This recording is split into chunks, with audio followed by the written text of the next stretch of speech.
We appreciate your company this far, and if you're just tuning in, this is Y254 Sports Friday, and with me in studio is Adams, and we are talking about sports. Now, we were talking about Harry Kane, Sergio Aguero, Raheem Sterling. They're in the same team with Sergio, but the difference they have is very small, very small. My question is, what happens to other people that they are not in the top 5 right now? Okay. And if anything was to happen, who will get this golden boot? Are you talking about in Man City itself, the team of Man City? Right. Yes.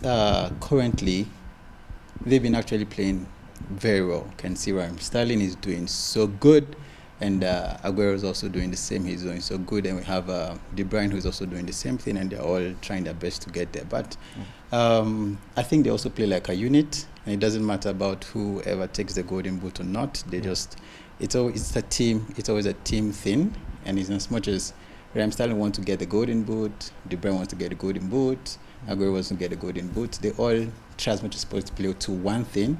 And funny enough, if Aguero walks out with a golden boot in Man City, that's good. But funny enough, this season I don't see him doing that, as he's stopped by Harry Kane and other guys up there.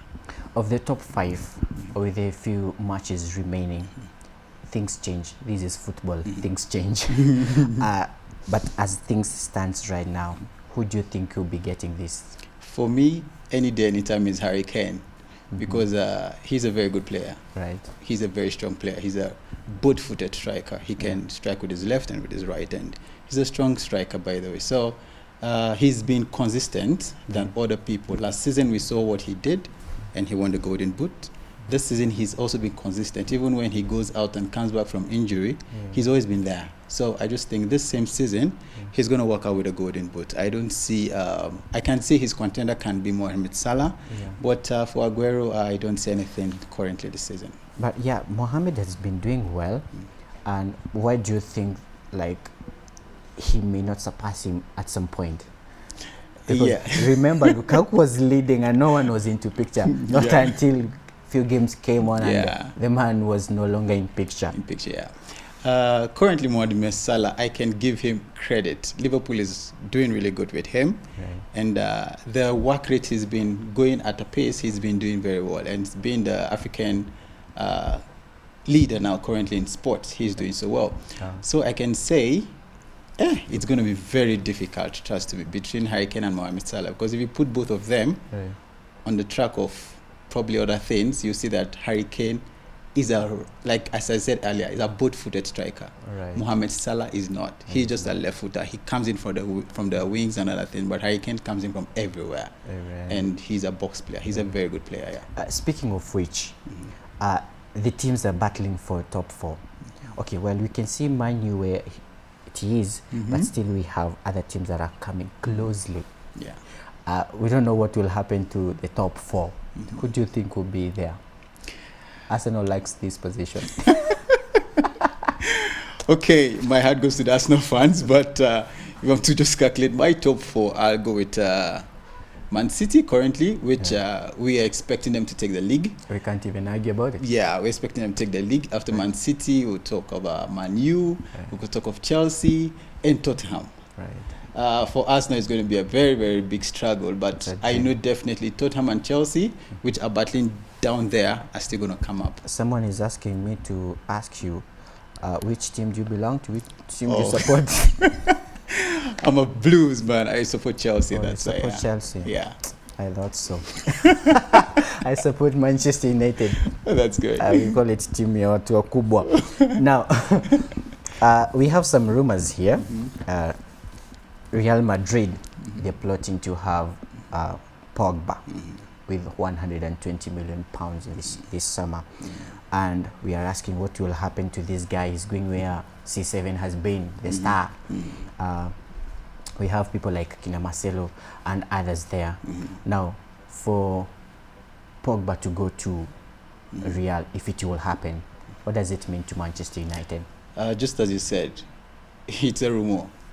For me, Pogba cannot go to Manchester, but like he can't move to Madrid currently because we have the likes of Toni Kroos. Right. Modric is there. There are a lot of good like midfielders Right. who do more than what Boba can do. And for that amount, Yeah. trust me, it's a rumor big time. So he can't go there. And now talking about Manchester, Yeah. Manchester cannot allow him go. The Yes. money they broke the bank for him, Yeah. they won't just allow him go to Madrid like that, just playing for just one season, Yeah. and he moves. It's I remember impossible. when he came to Man U, people were saying Man U will be like they will go bankrupt because they've given all they had. And yet they came and bought Lukaku with a high amount. Now another one here, Joe Hart is ready to try his luck abroad. He has been on loan to West Ham, but now he's like he will go again. Yeah, Joe Where Hart is is a West Ham, very by the way? Joe Hart is a very good. He's a very good keeper. When And, he was in Man City. He's a very good. Not currently till now. He's a very good keeper. It's just that Yeah. probably I would say the Yeah. god of football is not probably smiling on him currently. Yeah. But giving him the chance, he might be off form now. But when he comes back on form, he can do a lot. He saved a lot of like goals during Man City when he was in Man City, and he carried league games and other things. So it's at a space where we both know that he's a very good player. And being in my West Ham for now, well, if given the chance, he can still do and prove himself right. Yeah. Now, as we wind up our discussion, it has been very short, but Very short, again, we have to at least talk about something. John Terry, he once played for Chelsea, and now he wants to come to Chelsea as a coach. How will things be? It's a very good thing for Chelsea. Right. Being my team, being my club, it's a very good thing for Chelsea because he's been in that club for a while. He knows the in and out. When it comes to managerial skills and other things, he knows in and out of Chelsea. So it's always going to be a good space for him to rally around and do certain things for them, because we could see people like Chelsea is also a good team that you see guys like Frank Lampard coming back to serve, Didier Drogba coming back to serve, all their ex-players are coming back. So if Terry comes in at this space, and it's just going to be like a circle still leading that same team, so it's a good thing for development. Don't you think it will be like a mistake that happened with Manchester United and this young guy Giggs? No. Remember the time of Moyes? But you see, when Giggs came in during the time of Moyes, Yeah. it's not like he was working with his people, his teammates. He worked alone there freely, and now Moyes and other guys came in. So, but you see, like Chelsea, Terry is coming in, Lampard is still there. These are two good best friends. So you understand they're in a working space and they are good and they're happy. I think it's a good plus for Chelsea, by the way, in building talents and working. Fair enough. We appreciate your presence here, so David much. Adams. Thank you so you much so for much. coming, and it has been awesome, though we didn't have much time. Thank you so much for keeping it Y254 in Sports Friday. My name is Dereva Hillary, and now we will be leaving you with Shubut, the skills the players have. Let's see what these sons of man do abroad.